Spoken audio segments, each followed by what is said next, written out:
Assalamualaikum dan salam sejahtera kepada Puan Ablin selaku pensyarah profesionalism keguruan. Saya Muhammad Taufik bin Muhammad Nasir beserta Muhammad Irham bin Kamalul Zaman dan Muhammad Amrul Nasham bin Amruddin akan membentangkan tentang analisis isu-isu etika dan perundangan dalam dunia pendidikan melalui temu bual dengan pakar. Okay, baik. Isu yang saya ingin ketengahkan dalam slide saya ialah berkenaan dengan isu murid malas belajar, peranan guru. Berdasarkan keratan akhbar yang dapat kita lihat, kita dapat isu seperti murid malas belajar iaitu yang kita dapat lihat, cikgu mengantuklah, guru luah rasa sedih murid tak faham dan bosan masa kelas online, ataupun minat untuk belajar semakin pudar, dan 5 kaedah mudah menangani murid malas belajar tidak fokus. Okay, isu-isu ini adalah isu kebiasaan yang dialami oleh sistem pendidikan di negara kita. Antara salah satu faktor yang menyebabkan isu-isu begini terjadi adalah disebabkan pendekatan pembelajaran pedagogi yang kurang menarik dan tidak mampu menarik minat murid untuk meneruskan pembelajaran. Jadi adalah penting untuk seorang guru untuk menggunakan kaedah pengajaran yang menarik untuk mengatasi masalah seperti ini. Apakah pentingnya pendekatan pedagogi, terutamanya pendekatan pedagogi PAK 21? Seperti mana sedia maklum, pendekatan pedagogi PAK 21 adalah pendekatan pedagogi terbaru di zaman moden ini yang menekankan sesi pengajaran ataupun kaedah pengajaran berpusatkan murid, memberikan kebebasan kepada murid untuk berfikir secara kreatif dan kritis, berkolaboratif, berkomunikasi, mempunyai nilai dan mempunyai semangat kewarganegaraan dan patriotisme, di samping mempunyai elemen merentas kurikulum. Berbeza dengan pendidikan ataupun kaedah pedagogi sebelum ini yang melaksanakan kaedah pedagogi secara antik ataupun klasik yang lebih berpusatkan guru.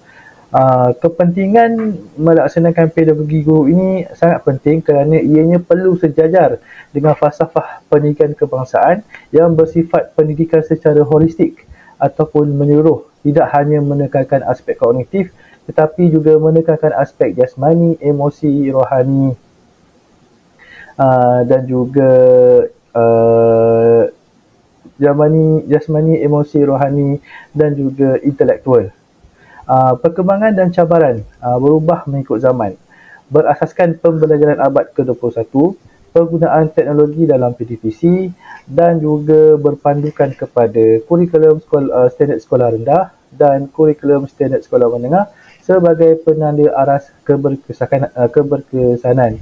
Dalam aspek sekolah saya berpandukan kepada kurikulum standard sekolah menengah yang berpaksikan kepada dokumen standard kurikulum dan pentaksiran iaitu DSKP dalam menentukan objektif pembelajaran dan aktiviti pembelajaran. Seperti mana sedia maklum, pendekatan pedagogi PAK 21 ini telah digubal menjadi dasar oleh Kementerian Pendidikan Malaysia melalui Pelan Pembangunan Pendidikan 2013-2025. Antara intisari penting pedagogi PAK 21 ini adalah untuk mempertingkatkan kualiti dalam pendidikan bagi mencapai visi mempertingkatkan taraf sistem pendidikan abad ke-21. Pelan Pembangunan Pendidikan Malaysia 2013-2025 telah menetapkan 11 ajakan. Antara ajakan tersebut adalah bagi aspek kualiti, iaitu ajakan pertama, menuntut agar kementerian menyediakan akses kepada pendidikan berkualiti setanding kualiti pendidikan antarabangsa untuk semua murid. Justru pelbagai usaha telah diambil bagi memenuhi tuntutan ini. Penerapan pembelajaran abad ke-21 di dalam bilik darjah adalah proses pembelajaran yang berpusatkan murid seperti mana yang saya telah tekankan tadi, berteraskan elemen komunikasi, kolaboratif, pemikiran kritis, kreativiti serta aplikasi nilai murni dan etika. Konsep ini mula diperkenalkan kepada semua guru serta pegawai pelaksana pada tahun 2017. Pentingnya pendekatan pedagogi PAK21 ini dapat mengelakkan murid daripada merasa bosan seperti isu yang saya sebutkan tadi, dan juga boleh memberikan pembelajaran bermakna kepada murid dan mereka boleh meneroka ilmu pengetahuan dan kemahiran berdasarkan pengalaman dan pengetahuan sedia ada mereka untuk dipraktikkan dalam kehidupan seharian. Seterusnya kita akan melihat video yang akan bersama kemanusiaan Sekolah SMK Sempol. Saya ingin bertanyakan kepada cikgu sebagai seorang guru pakar, ketua bidang kemanusiaan, adakah cikgu bersetuju pendekatan pedagogi Pak 21 yang berpusatkan murid dan penggunaan digital amat penting dikuasai oleh guru pada zaman sekarang? Silakan Ibu. Okey, terima kasih Cikgu Taufik. Okey, berkaitan dengan pendekatan pedagogi PAK21 ni, yang berkaitan pembesarkan murid itu amat digalakkan kerana di mana kita boleh nampak pelajar berpusatkan murid adalah dari segi aktiviti dan kaedah yang digunakan dalam PAK21 itu seperti galeri walk, role play, macam peta IT. Di situ kita boleh nampak kita bagi aktiviti pada budak dan dia lebih kepada berpusatkan murid lah. Okey. Dan penggunaan digital ni amat-amat digalakkan sekarang kerana sekarang dunia teknologi digital.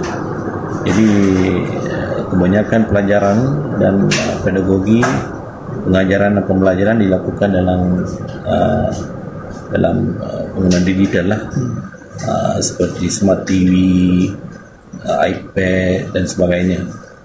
Okay, so saya amat setujulah dengan penggunaan digital yang menggalakkan pelajar lebih berpusatkan murid amat digalakkan lah. Okay, terima kasih Cikgu Susan. Seterusnya kepada soalan saya nombor 2. Guru-guru di sekolah luar bandar kebiasaannya lah menghadapi masalah untuk melaksanakan pendekatan digital di sekolah berikutan kekurangan fasiliti. Jadi pendapat Cikgu Ganesha sebagai guru pakar, ketua bidang, apakah tindakan yang perlu dilakukan oleh guru lah untuk cuba mengatasi masalah ni? Okey, yang berkaitan dengan guru-guru di sekolah luar bandar yang ada menghadapi masalah pendekatan digital ni, mereka boleh bagi tugasan kepada budak melalui saluran dia, kaedah tradisional macam D5. Melalui D5 lah. Melalui D5 guru-guru boleh bagi kerja rumah ataupun tugasan kepada budak. So, mungkin menghadapi masalah macam luar bandar ni, kurang fasiliti ni, kita dapat dielakkan lah.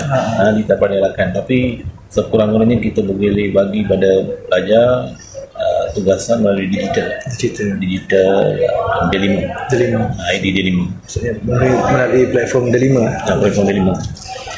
Okay, soal lagi Cikgu Nisen, selaku ketua bidang kemanusiaan Sekolah SMK Sempol, saya ingin bertanyakan kepada cikgu sebagai seorang guru pakar, ketua bidang kemanusiaan, adakah cikgu bersetuju?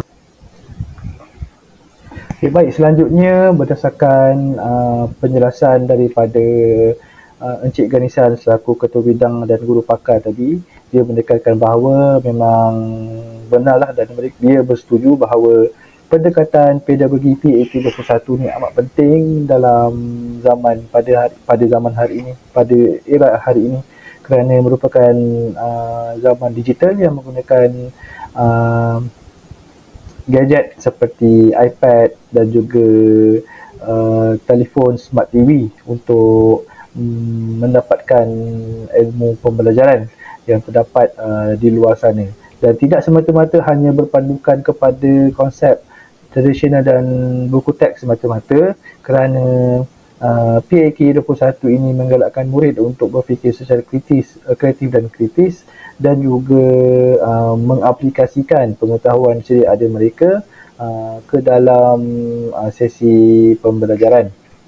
Seterusnya, bagaimana kita ingin meningkatkan kefahaman pedagogi guru dan bagaimana caranya? Bagi pendapat saya, pihak Kementerian Pendidikan Malaysia telah mengaplikasikan satu dasar ataupun sistem kawalan untuk memantau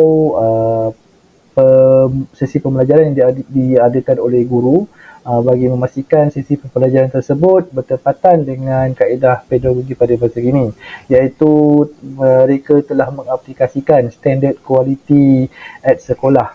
Standard quality at sekolah ini adalah berperanan sebagai pemudah cara dalam proses pengajaran dan pembelajaran PDP yang berkesan untuk memperkembangkan potensi murid secara menyeluruh dan meningkatkan pencapaian murid pada tahap optimum secara berterusan.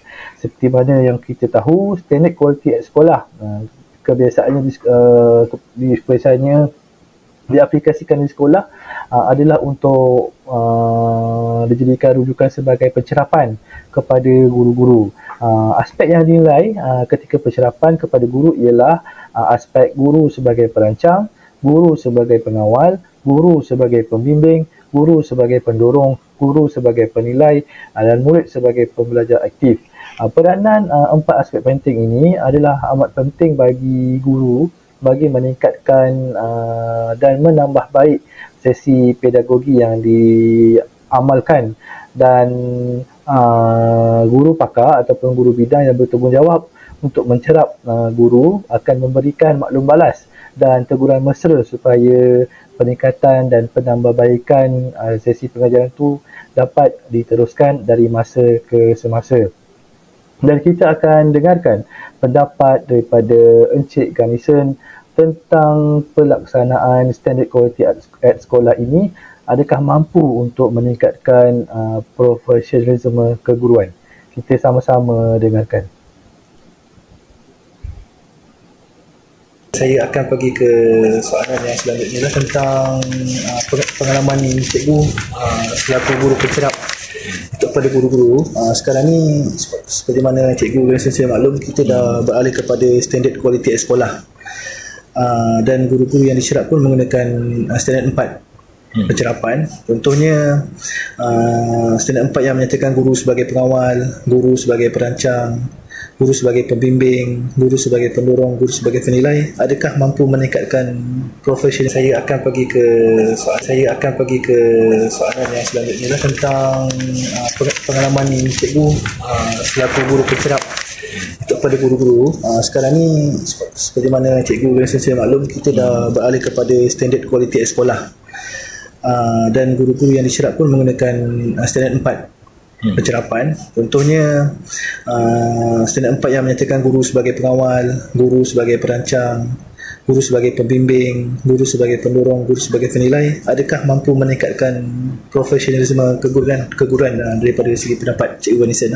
Okey, berdasarkan pencerapan saya, berdasarkan standard quality at sekolah tu,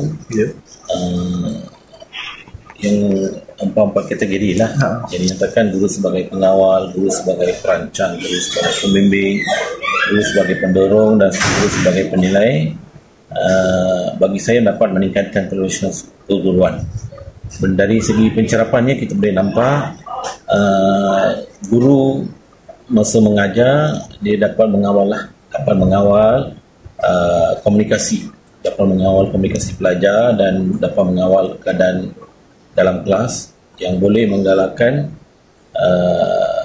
perjalanan PDBC berjalan dengan lancar. Dan guru juga sebagai perancang guru dan sebagai pembimbing. Jadi saya selalu selepas pencerapan saya selalu bagi teguran mesra berkaitan dengan pengajaran dan pembelajaran kepada guru yang dicerap. Dari segi mana tempat yang dari segi mana yang kena buat penambahbaikan dalam pelajaran. Di situ guru boleh meningkatkan profesionalisme keguruan lah. Dan itu sajalah pendapat saya. Terima kasih Cikgu. Saya akan pergi ke selanjutnya kita akan teruskan kepada isu accountability guru, iaitu isu rotan dan isu lempang murid ataupun tanpa murid. Berdasarkan grafik kita dapat lihat terdapat kelihatan akhbar yang memaparkan tentang isu guru tanpa murid, bapa datang lempang guru. Dan seterusnya kita akan lihat imej Menteri Pendidikan kita pada masa kini, iaitu Puan Fadreena Siddiq, yang menekankan hanya guru besar ataupun guru diberi kuasa di benar merotan pelajar. Begitu juga dengan kelihatan akhbar yang ketiga yang bertajuk hanya guru besar, guru diberi kuasa boleh rotan murid pada 6 Februari 2025. Pada pendapat saya, isu rotan dan lempang murid oleh guru yang tidak diberikan kuasa merotan semakin berleluasa sekiranya tiada pemantauan daripada pihak yang berwajib. Hal ini kerana akan mendatangkan impak yang negatif bukan sahaja kepada guru tersebut tetapi juga kepada imej sekolah dan juga imej pendidikan negara khususnya.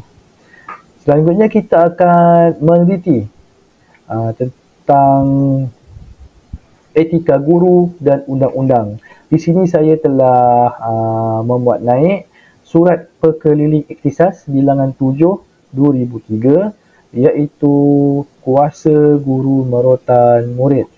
Dengan berdasarkan Surat Perkeliling Ikhtisas ini merupakan punca kuasa kepada guru besar, kepada pengetua, kepada guru hal ehwal murid dan juga kepada guru ketua disiplin untuk mempunyai kuasa merotan murid.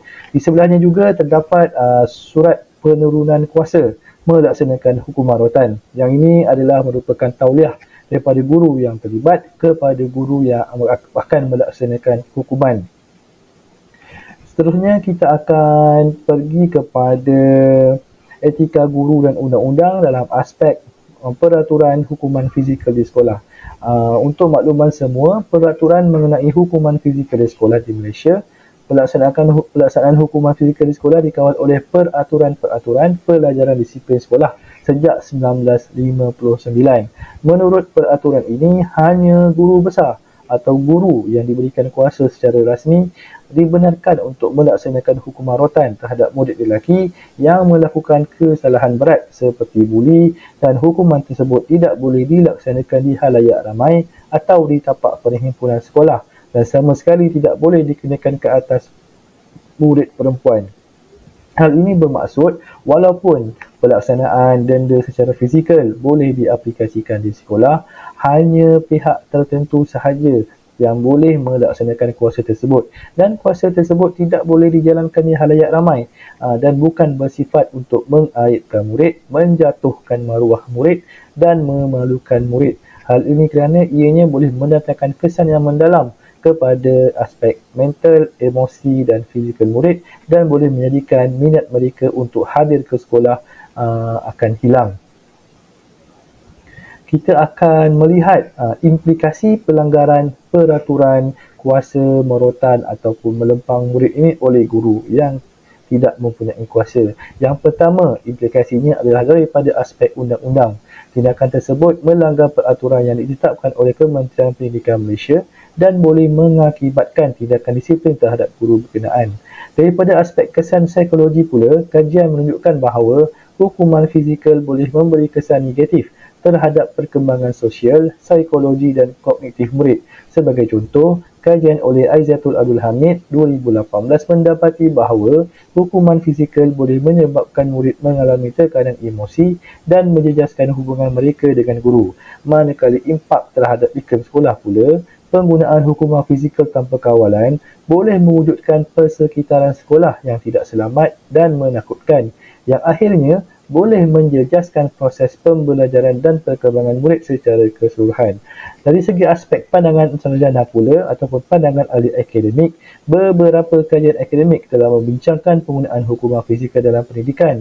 Sebagai contoh, Kamarul Azmi Jasmi 2008 menekankan bahawa walaupun hukuman fizikal dibenarkan dalam ajaran Islam, Ia perlu dilaksanakan dengan peraturan yang ketat dan bertujuan untuk mendidik, bukan mendera.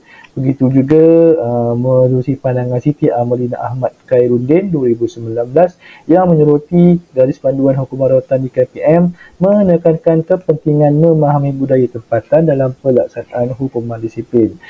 Apa yang boleh kita dapat simpulkan dari segi pandangan ahli akademik ini, walaupun pelaksanaan hukuman fizikal itu boleh dijalankan bukan hanya setakat kepada orang Islam, tetapi ia juga bersifat universal. Hukuman denda itu perlu dilakukan dengan kaedah sewajarnya yang telah ditetapkan, bukan bertujuan untuk mengaitkan, memalukan, kerana ianya bukanlah untuk bersifat mendera, tetapi bersifat mendidik murid supaya mematuhi peraturan sekolah. Kita akan dengarkan pendapat daripada Guru Ketua Disiplin Sekolah SMK St. Paul tentang pandangan beliau terhadap soalan yang diutarakan oleh saya. Kita boleh dengarkan sama-sama. Okey, Cikgu Faizal, saya nak tanya, cikgu merupakan guru disiplin di sekolah. Pada pendapat cikgu, adakah ciri-ciri profesional dan accountability guru yang tidak mempunyai kuasa merutan terjejas apabila melakukan perkara tersebut? Silakan cikgu. Assalamualaikum. Sebagai seorang guru disiplin di sekolah, saya berpendapat ciri-ciri profesional dan accountability guru yang tidak mempunyai kuasa merutan boleh terjejas jika sesuatu perkara yang dibuat itu tanpa siasatan ataupun rujukan di pihak yang sebenarnya. Di bahagian disiplin, sesuatu tindakan ataupun dendaan yang dibuat perlulah disiasat secara teliti dan juga pastikan tidak berlaku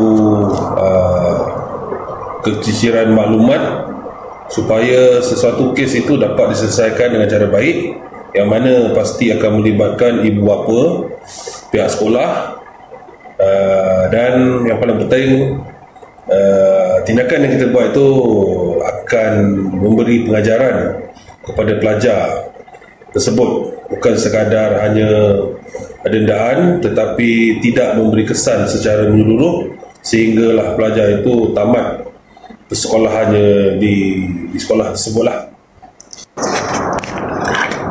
Okey, Cikgu Faizal, saya nak tanya, cikgu merupakan guru disiplin di sekolah. Pada pendapat cikgu, okey, terima kasih Cikgu Faizal. Soalan saya yang kedua, pada pendapat cikgu juga, adakah dengan kaedah mendidik murid masa kini yang tidak boleh menggunakan hukuman berbentuk kekerasan boleh menyebabkan kawalan disiplin dan kawalan terhadap murid ditingkatkan? Seperti kita maklum, proses ataupun hukuman berbentuk kekerasan seperti rotan ataupun dendaan merupakan salah satu cara ataupun teknik yang lama atau yang boleh katakan tradisional. Ia berkesan pada masa dahulu dan itu yang boleh kita katakan membentuk kebanyakan kita kata masyarakat masa kini.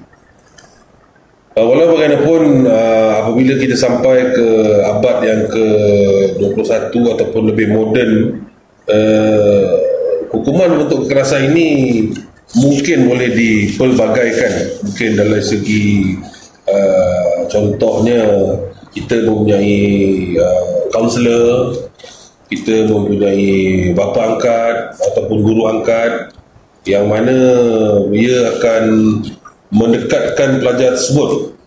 Dan seperti kita maklum sekarang, segala masalah itu mungkin timbul daripada berpunca daripada rumah. Jadi ada di kalangan pelajar itu memerlukan sedikit kasih sayang atau perhatian.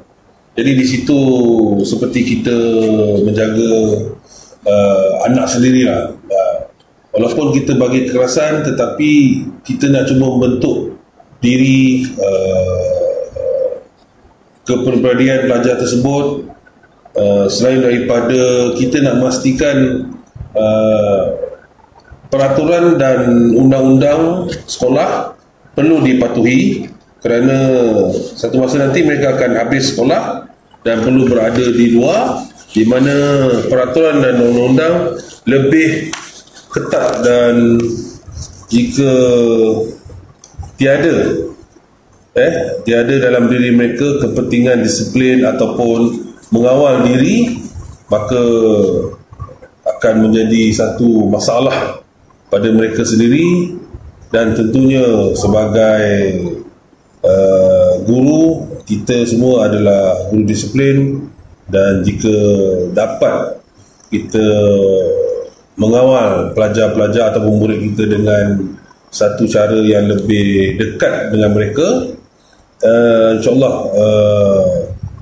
perubahan tu pasti boleh berlaku, kerana mereka masih lagi remaja dan perlu diterapkan banyak nilai dari segi fizikal, mental, emosi yang saya rasa boleh dihasilkan di sekolah, dan pada masa depan mereka tahu kepentingan ini semua berguna pada mereka pada masa hadapan. Itu saja. Terima kasih Cikgu Faizal kerana memberikan maklum balas. Itu saja soalan daripada saya. Terima kasih. Okey, terima kasih Cikgu Faizal. Soalan saya yang kedua. Baik, kita selanjutnya pergi kepada kesimpulan. Berdasarkan analisis terhadap isu-isu yang diutarakan, profesionalisme keguruan dan accountability amat penting dalam memberikan pendidikan kepada murid. Usaha untuk mengatasi masalah murid malas belajar boleh dilakukan dengan mengaplikasikan pembelajaran PAK21 dan penggunaan digital bagi menarik minat murid dan memberikan pembelajaran bermakna kepada mereka. Walaupun sekolah di luar bandar mempunyai kekangan dari segi fasiliti, KPM mempunyai platform delima yang boleh diakses oleh murid di luar kelas. Profesionalisme keguruan terus ditingkatkan dengan pemantauan secara berterusan melalui Standard Quality at Sekolah ataupun SKAS. Hal ini bagi memastikan guru dapat terus memperbaiki pendekatan pedagogi mereka, terutamanya PAK21. Selain itu, isu guru melempang dan merutan murid juga merupakan salah satu isu utama dalam etika dan perundangan yang perlu dielakkan oleh guru yang tidak mempunyai kuasa merutan. Hal ini demikian kerana ia bukan sahaja menjejaskan accountability guru, bahkan menyebabkan tindakan tata tertib dikenakan kepada guru tersebut dan juga akan menyebabkan impak yang tidak baik kepada sistem pendidikan di negara kita. Sekian sahaja pembentangan daripada saya. Saya serahkan kepada rakan saya yang seterusnya untuk meneruskan pembentangan. Sekian, terima kasih. Selamat pagi, saya ucapkan kepada Puan Ablin, pensyarah kursus untuk profesionalisme keguruan. Untuk bahagian saya akan terangkan temu bual profesionalisme keguruan. Temu bual ini dilakukan bersama Cikgu Rosyawati Bintiludin yang merupakan Ketua Bidang Bahasa di SMK Datarullah, di mana tempat saya bertugas iaitu di Rembau Negeri 9. Beliau mengajar subjek Bahasa Melayu, berpengalaman mengajar selama 20 tahun ke atas. Kita pergi seterusnya. Okey, untuk soalan pertama saya menanyakan kepada beliau adalah mengenai isu peningkatan kemahiran pedagogi guru. Soalan, adakah cikgu bersetuju pendekatan pedagogi PAK21 yang berpusatkan murid dan penggunaan digital amat penting dikuasai oleh guru pada zaman sekarang? Jawapan beliau, saya bersetuju dengan pernyataan tersebut. Guru perlu menguasai pendekatan tersebut untuk menarik minat murid. Saya akan terangkan mengenai PAK21. Yang pertama, berpusatkan murid. Pendekatan ini menekankan guru sebagai fasilitator dalam proses pembelajaran, sementara murid menjadi fokus utama dalam aktiviti pembelajaran. Guru memainkan peranan penting dalam menentukan hasil pembelajaran abad ke-21. Pelaksanaan ini berdapati bahawa pengetahuan, sumber kemudahan dan perkembangan profesionalisme guru memberikan impak besar terhadap kualiti pengajaran. Terusnya, penggunaan digital. Pentingnya penggunaan PAK21 yang mengaplikasikan teknologi digital. Teknologi berkait rapat dengan PAK21 dan guru perlu memiliki kemahiran yang mencukupi dalam penggunaan teknologi supaya PAK21 dapat dilaksanakan dengan jayanya. Okay, kita beralih kepada soalan seterusnya, iaitu mengenai isu pembelajaran PAK21 berpusatkan murid dan penggunaan bahan digital. Soalan, guru-guru di sekolah luar bandar sering menghadapi masalah untuk melaksanakan pendekatan digital di sekolah berikutan kekurangan fasiliti. Pada pendapat cikgu, apakah tindakan yang perlu dilakukan oleh guru untuk cuba mengatasi permasalahan ini? Jawapan, pelbagaikan teknik pengajaran yang menggunakan alatan yang lain seperti papan pengajaran, model radio, speaker dan sebagainya. Hal ini adalah kerana pakar tersebut mengajarkan subjek bahasa Melayu. Jadi penggunaan speaker amat penting dalam bilik belajar untuk melakukan aktiviti bertutur, mendengar dan sebagainya. Okay, untuk soalan ini saya akan kaitkan dengan isu pendekatan digital luar bandar. Antara isu yang sering dimainkan adalah kekurangan infrastruktur dan kos yang tinggi. Kekurangan infrastruktur ini akan menyebabkan ataupun memberi kesan terhadap guru untuk melaksanakan PAK21 yang perlu diterapkan kepada murid-murid, dan kos yang tinggi apabila menggunakan peralatan-peralatan tersebut. Antara langkah yang boleh digunakan adalah perlunya meningkatkan infrastruktur yang perlu ditingkatkan. Selepas itu menyediakan latihan guru dan murid supaya guru lebih mahir menggunakan digital, dan perlunya kesedaran digital.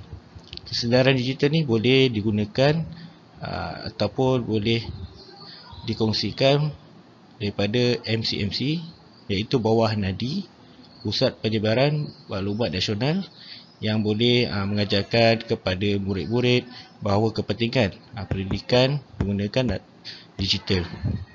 Okay, sebagai contoh kita boleh tengok adalah pada zaman ini ada TV pendidikan yang mengajarkan subjek-subjek SPM, antaranya bahasa Melayu, bahasa Inggeris, matematik tambahan, kimia dan lain-lain. TV pendidikan ni membantu murid apabila mereka berada di rumah ataupun sewaktu cuti sekolah. Kita pergi soalan seterusnya, soalan ketiga. Sasiah dan tingkah laku guru. Semua guru adalah guru disiplin sekolah. Pada pendapat cikgu, adakah ciri-ciri profesional dan aktiviti guru yang tidak memiliki kuasa rotan terjejas apabila melakukan perkara tersebut? Jawapannya, tidak. Profesionalisme dan accountability guru tersebut tidak terjejas. Saya akan kaitkan mengenai sasiah dan tingkah laku guru ini dan bahagikan kepada tiga, iaitu semua guru adalah guru disiplin, kuasa merotan, adakah ianya akan terjejas kepada guru? Okay, untuk yang pertama, semua guru adalah guru disiplin. Semua guru bertanggungjawab bersama untuk mengawal disiplin pelajar. Perlunya ada kawalan disiplin yang bersepadu yang telah ditetapkan oleh peraturan sekolah itu, dan guru perlu menunjukkan contoh yang baik kepada murid. Seterusnya, kuasa merotan berubah, tidak seperti dahulu yang cikgu menggunakan rotan untuk mengajar ataupun mendidik murid, dan kuasa merotan pada masa kini terhad hanya guru tertentu saja yang mempunyai. Seterusnya, etika dan kaedah alternatif boleh menggunakan cara kaedah lain seperti Cikgu Rosyawati katakan tadi. Adakah kira terjejas untuk guru mendisiplinkan murid melalui pendekatan lain seperti melakukan kaedah bimbingan dan kaunseling? Semua guru boleh menasihati anak-anak murid, dan accountability kekal tanggungjawab terhadap disiplin walaupun tanpa sebarang kuasa merotan lah. Okay, untuk soalan keempat, isu rotan dan mencederakan murid.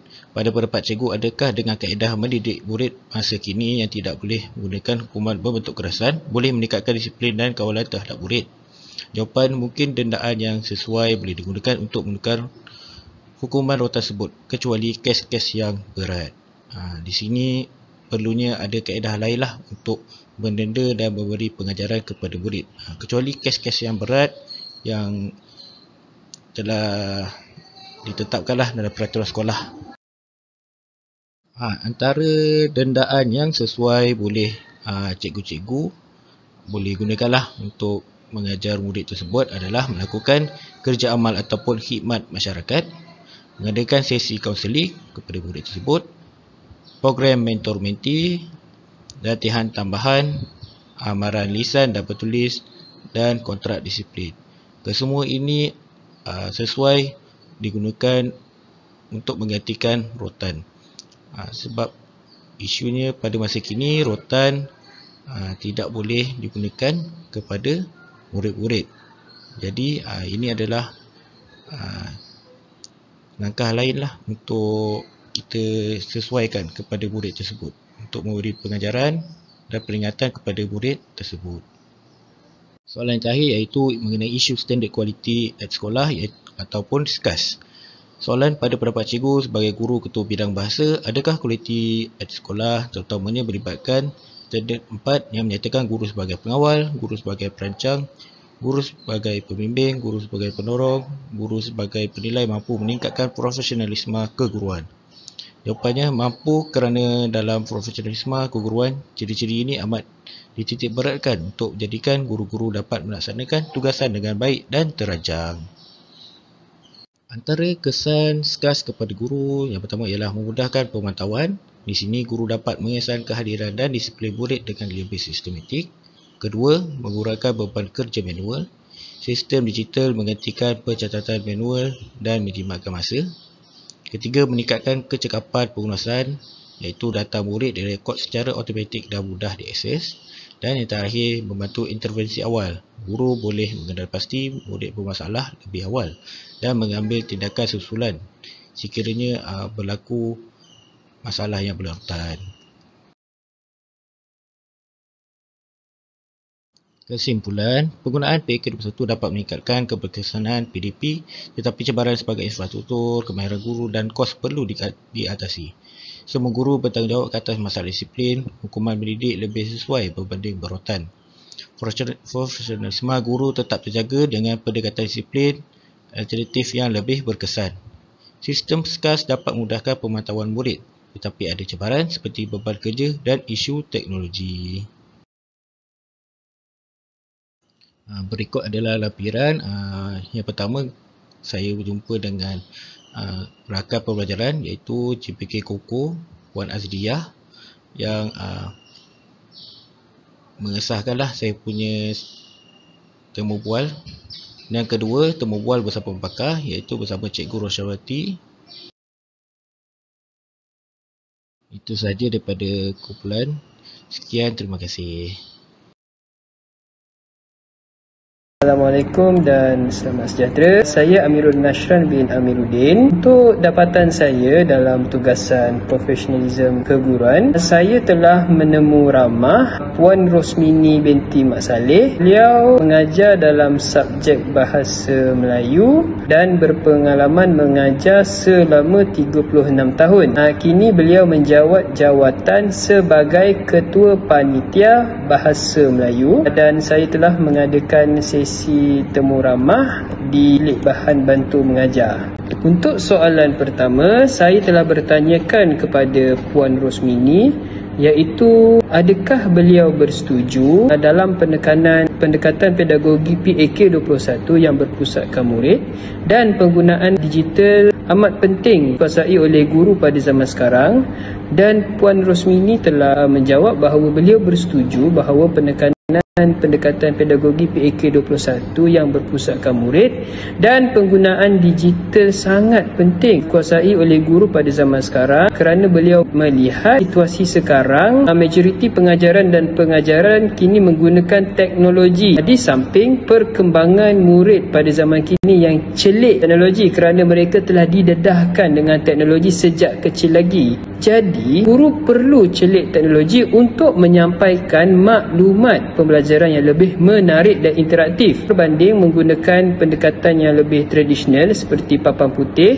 yang menurut beliau murid pada zaman kini dilihat bosan menggunakan pendekatan tersebut, jadi perlunya pendekatan yang lebih interaktif seperti penggunaan PowerPoint dan permainan berbentuk kuis di atas talian. Puan Rosmini juga menambah bahawa penggunaan digital ini adalah seruan pihak kerajaan, di mana pihak kerajaan menyeru untuk semua guru menggunakan teknologi semaksimum yang mungkin dalam pembelajaran semasa. Untuk soalan kedua, saya telah bertanyakan kepada Puan Rosmini berkenaan isu guru-guru di sekolah luar bandar sering menghadapi masalah untuk melaksanakan pendekatan digital di sekolah berikutan kekurangan fasiliti. Pada pendapat beliau, apakah tindakan yang perlu dilakukan oleh guru untuk cuba mengatasi permasalahan ini? Dan Puan Rosmini berpendapat bahawa seseorang guru itu perlu mencari inisiatif untuk menggunakan kaedah lain seperti pembelajaran kooperatif antara guru dan murid